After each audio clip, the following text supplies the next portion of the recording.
Okay, Margaret, thanks for having us along to the graduate Very school. welcome. It's a lovely graduate school. Yeah, it's absolutely beautiful. We absolutely love it in here. Can you tell us a little bit about the history? Yes, so the history of the building is, well, we had our 150-year anniversary last year. And so the building opened up as a library, first of all, a university library in 1868. And it was a university library until 2009. And at that point it closed because we had our new world-class Maclay library. And it was empty for a few years, but then there was a decision, let's do something really transformational with it. And let's create a graduate school. And that's where we are today. So we've been open since 2015.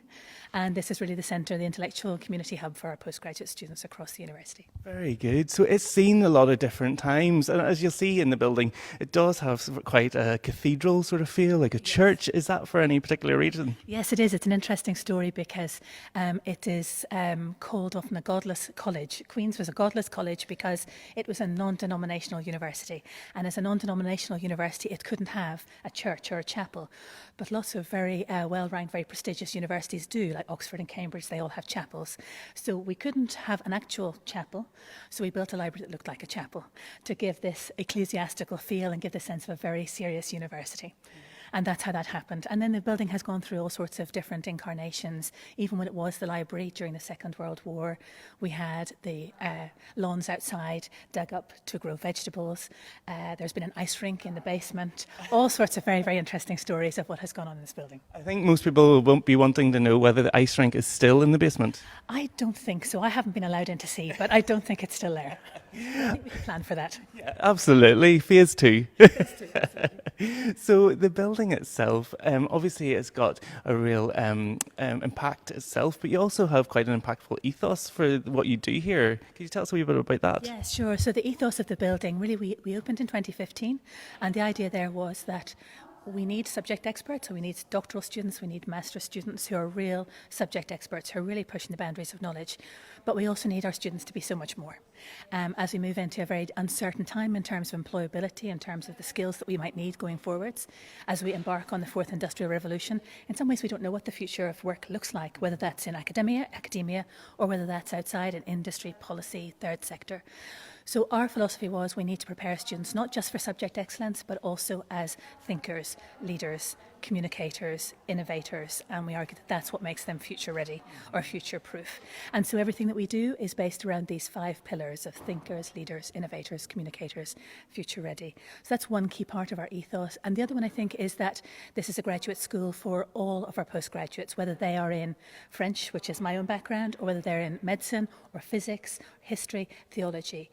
Because what we think is that in terms of being prepared for the future, wherever you work, you have to work across disciplines, you have to work across sectors.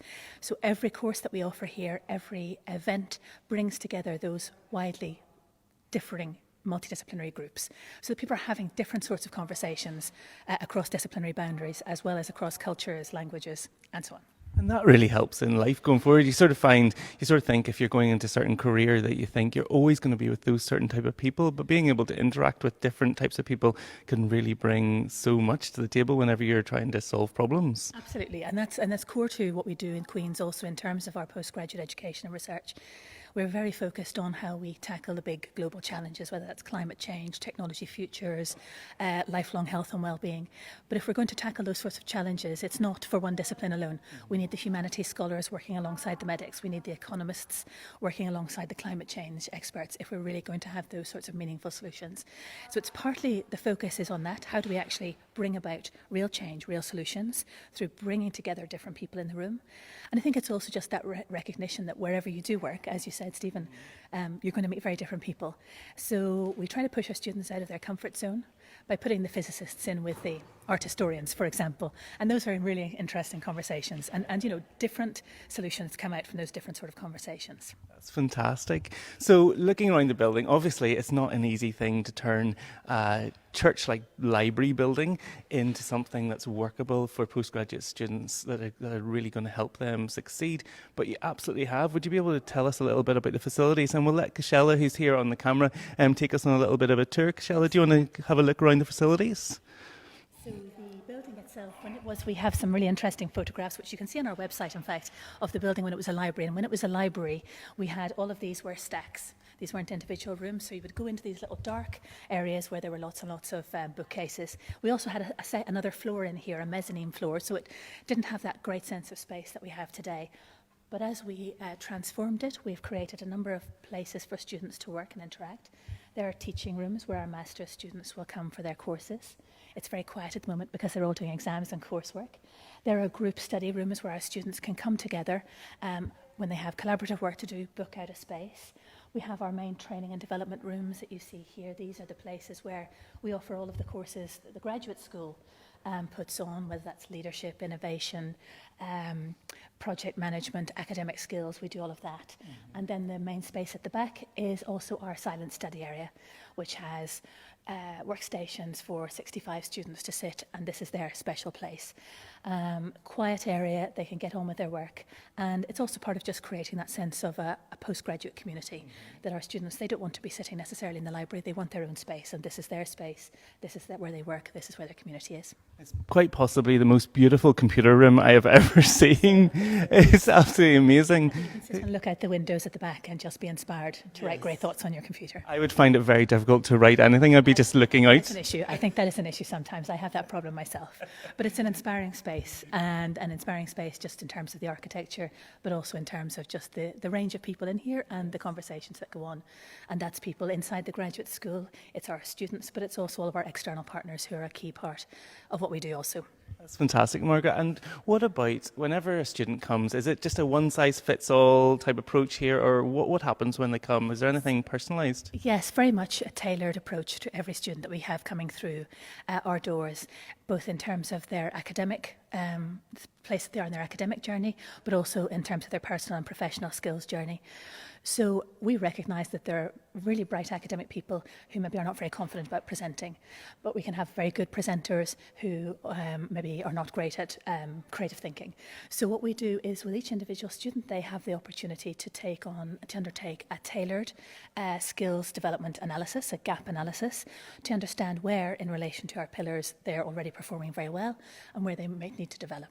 And on that basis, then we can help them signpost a journey for them that helps them build their own individual tailored skills development journey. So that's available to every student who comes through the doors. And we also then have a range of consultants in a graduate school who will work with students on a one-to-one basis, helping them if there's a particular issue with maybe academic writing, a one-to-one skills consultant will work with them, or someone doesn't quite know where to go in terms of the next stage in their journey. Again, we have our one-to-one consultants. So there's an opportunity right at the beginning, but then at every step of the way, there's also an opportunity to touch base with an expert and just reorient yourself in terms of your own skills needs. That's absolutely fantastic. So you sort of feel you're brought through the whole way through your journey, and there might be things that come up halfway through that you hadn't thought about at the start. Right. That's it. And I think the reality is that so few people know quite what to expect when they embark on not just a master's, but maybe particularly a PhD. And it is a very different experience, and it's an experience where you're much more independent, where there is a real sense of taking responsibility and ownership of your own learning. And that can be quite disorienting, and that can be quite uncomfortable. So we try to be the friendly face that will sit down with any student at any time, whether that's our colleagues on the reception or any of our colleagues who work in the area of skills development, who'll sit down with individual students and just help them see the way through any challenges they might be having. So many of you have been through it yourselves, so you understand what it's like in the real world. So tell me about what it's like to be a postgraduate student to start off with at Queen's. Okay, so I think what's different about Queen's in terms of the postgraduate student experience is that we have developed a very wide range of market-attuned master's programs, which often involve employers. And that combines also with all of the real-world activity that goes on in the graduate school, all the partnerships with employers, with policymakers. So I think the USP of what it's like to be a postgraduate student at Queen's is academic excellence with world-leading researchers and lecturers, but also a real focus on real-life challenges and practical application. So just to give you an example of some of the courses that we've developed in the last few years to create that very market-attuned portfolio, we have, for example, a master's in cybersecurity, which students can also have a year's placement on. Similarly for electronics with an internship for a year. Construction and project management, again with a placement. So there are courses that are absolutely bringing those two things together, the academic and the skills, the real world experience. For students who maybe are not doing a course like that or doing maybe a one-year master's, they can come into the graduate school and have that real opportunity to engage with employers, to network, to be set challenges that they will then pitch solutions for to employers. So all the way through, I think it's that combination of the inspirational knowledge but also real-world application. And I'd say that's what really stands out, both in the portfolio of courses and in the broader wraparound that is the graduate school. And it makes so much sense, because that's what the students obviously really need. They need it to be very real-world in everything that they do. That's it. And I think increasingly it's such a big investment in time, financially and personal investment. So it needs to be real for our students, and they need to feel they've come away with a really strong skills basis, and that can be with their masters under their belt, but it might also be with professional qualification, and we offer a number of those as well through the graduate school. Can you tell us a little bit more about those? Are they still in development? No, they're up and running, absolutely. They're available now and have been running now for a couple of years. We do a whole range of programs, but we have one in particular which is called the Chartered Management Institute Diploma in Strategic Leadership and Management. And the Chartered Management Institute is it's an internationally recognised professional body which people who are much further on in their careers will engage with in order to receive a chartered status. We believe that the students that we have here now are already future leaders, and that they're already going to be transformative. And if they're going to do that, then they need to have the skills that will help that happen. It's no good being a really strong subject expert if you don't know how to lead, if you don't know how to manage, if you can't do a project. So the CMI is a way for our students to develop those skills alongside. And at the end of their time with us then, they have their master's or their PhD, but they also have an associateship of the Chartered Management Institute. And that's something that they continue to have for at least a year beyond graduation. And it just sets the foundations for them to continue on that leadership journey as they go forward. That's amazing. And just at this junction, I'll just say, if there are any particular subjects that you want to hear more about, just pop them in the comments below and we'll come back to you with some information after the live stream is over. Okay, so Margaret, that's what it's like to be a student. What about a researcher? Is it very different? In some ways, it's very different. I think for the researchers, you're at a new stage in your academic career. You are really pushing the boundaries of knowledge in your area. You're seeking to make an original contribution and fundamentally change the way people think about your subject area. But increasingly, too, we expect our researchers to be making an impact, a real-world impact on the world around them. And so, again, with our researchers, we're thinking about the subject expertise, but we're also thinking about how we bring those students together into interdisciplinary research environments that will allow them to tackle the kind of global challenge we were talking about earlier. So, for example, recently in Queen's, a few years back, we invested in building global research institutes, which are around these global challenge themes. So one is around social transformation, conflict transformation and social justice, one around cybersecurity, one around public health, and the other one I have forgotten, but it will come. Peace, that's right, yes, absolutely. And so these are places where our students can come together, again, across disciplines to try and tackle these big issues. So I think there's a big emphasis on multidisciplinary solutions to global challenges. And then their work also in the graduate school is what's allowing them to develop themselves for an academic career or a career outside academia. I think increasingly it's worth mentioning that postgraduate researchers don't all go on to be academics.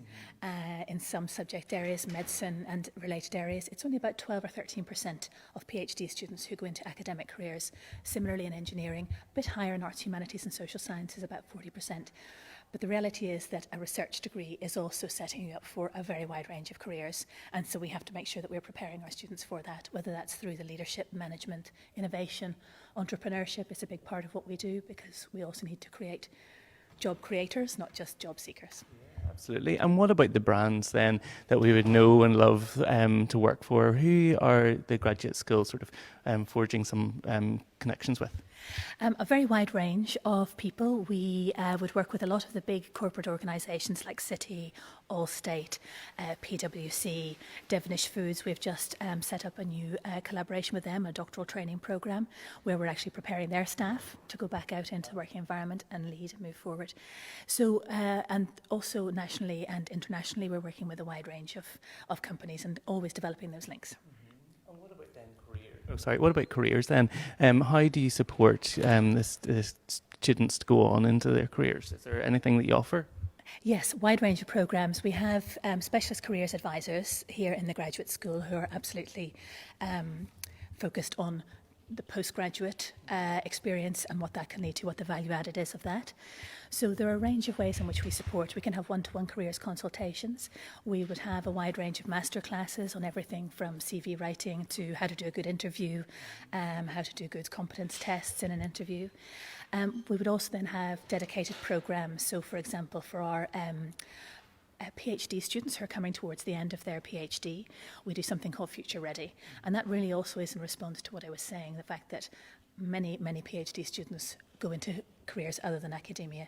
So we have 5 days where we're working with understanding preferences, understanding your leadership capacity, understanding the range of careers that are out there, using innovation techniques to design your life, and just generally preparing people for the range of possibilities out there. So there's all of that, which are structured programs. I think some of the other informal ways that we support students is by holding a lot of events in here where we would be bringing businesses into the graduate school. So we have business meetups, for example, and we would have local entrepreneurs doing that, coming in for meetups here, and all we like is that the students can have access to that as well. So there's the networking side, which is about the informal connections. And then, so that's all happening here, and we're focused on the students and everything. But I know for a fact that you do so much beyond the walls here of the actual building. Can you tell us a wee bit about how you are impacting on society? Yes, absolutely. That is so key to what we do. I think as a university, we have got to give back to our local environment and beyond that. And I think we're always trying to train our students, wherever they come from in the world, to go back to their own countries and also have a real impact there. So a big strand of what we do is around social innovation and enterprise. And we've had a number of programs recently where we're working with local communities with young people who would not think about coming to university at all. And our students have set up a mentoring program with them called the Divis Bridge. Divis is the name of the local area where students would not, young people would not think about Queen's as an opportunity for them. We have actually our Divis Bridge first graduation in a couple of weeks' time with 35 to 40 students coming through, having completed this, and we hope then coming back into Queen's. We've also tried to take that globally. And most recently we had a social innovation project in South Africa where we had 10 postgraduate students from the graduate school, 10 young people from disadvantaged areas of Belfast, and working with young people in a township in Cape Town. And the challenge that they had was to work virtually for a number of weeks to come up with solutions for how a building that had been secured in the township could be used to develop business ideas, to develop skills within the township. And then our students and the young people from Belfast went out there and spent a few weeks, and they were coming up with solutions around using this as an innovation space, a space to develop entrepreneurial skills, to help people set up businesses, business incubation. So it's really about, we have to have an impact. We have got to give back. There is no point in our sitting here just talking to ourselves, and that's what we try to do in the graduate school. Yeah, it's fantastic to see it spreading out across the world, like you said. Exactly, yes. Our next plan is a social innovation challenge, one in Jordan and one in India. Wow. So this is in the next 12 months, that's the next plan. Right, watch out. Absolutely. So whenever someone's considering coming to Queen's, obviously we want to help them be able to get here. Are there any scholarships or anything like that that are on offer? Yes, there are a whole range of scholarships for postgraduate taught and postgraduate research. Those do change a little bit year on year. We have Vice-Chancellor scholarships. We have various faculty-based scholarships. At the moment here, we have postgraduate impact scholarships for our master's students. So I would just suggest keep an eye on our website, keep an eye on our social media, because those do change a little bit each year. And around about September, October is the time when everything will be renewed on our website and you can see what's available to you there. Absolutely. And if you follow us on the main apps, if you follow us on Facebook and Twitter and LinkedIn, you'll see those that bit of information going up about those scholarships as they come in, so you'll be the first to know about it. And just get in touch with us if you've got any questions about those, because we can always advise you on how best to apply for the scholarship. Absolutely. And then what about visas? Obviously visas is such a hot topic. Yes, visas here. So we have, at the moment, we have a couple of options for students. Now, at the moment, all of our international students, when they arrive at Queen's, they have their visa for the full period of study, but they can also then stay up until graduation. So typically what we would have is maybe a master's student finishing their dissertation in maybe September, but they might not graduate until December. And in that period of time, we make everything that's still in the graduate school available to those students. So if a student has not had time to do CMI or project management or leadership training, they can use that period between submitting their dissertation and their graduation to come and avail of all of our sources here. So we try to keep supporting beyond that. We also have a number of competitions that would support students to get, for example, a Tier 1 visa, which is specifically to help a student with a business idea develop that idea over a 2-year period post-graduation. There are a relatively small number of those, but we're really trying to maximise the possibilities of our postgraduates doing that by running in the graduate school a number of programs which are business accelerator programs, entrepreneurship, helping students with a business idea develop that idea while they are students, and that puts them in a very strong place then to apply for a Tier 1 visa where they have mentoring, support and obviously all the facilities that we have here. What a fantastic opportunity to have that here as a bit of an incubator. So you're talking to the best people, you're interacting with like-minded people or people from different disciplines. Absolutely, and that's some of what we're doing at the moment in terms of our international work, is thinking about how we link up the whole incubation ecosystem and innovation ecosystem in Belfast with innovation ecosystems across the world. So we took students to Silicon Valley last year. We were recently in India and talking to colleagues there in terms of the Delhi ecosystem. And I think this is something that we would like to see in terms of exchanges and collaborations where startups can maybe have a landing pad here, and then our startups can have a landing pad in San Francisco, in Delhi, wherever it might be. That's the absolute dream, isn't it? I want to be a student again. Absolutely, me too. We'll sign up. So, Margaret, probably the biggest question of the day, what would you say to someone who is considering coming to Queen's? I would say that this is a very, very special place, I think, in terms of the community that we have here. It is a community where diversity is celebrated, and everything we do in the graduate school is about that dialogue across cultures, across disciplines, across generations. That's where we start to have really exciting conversations.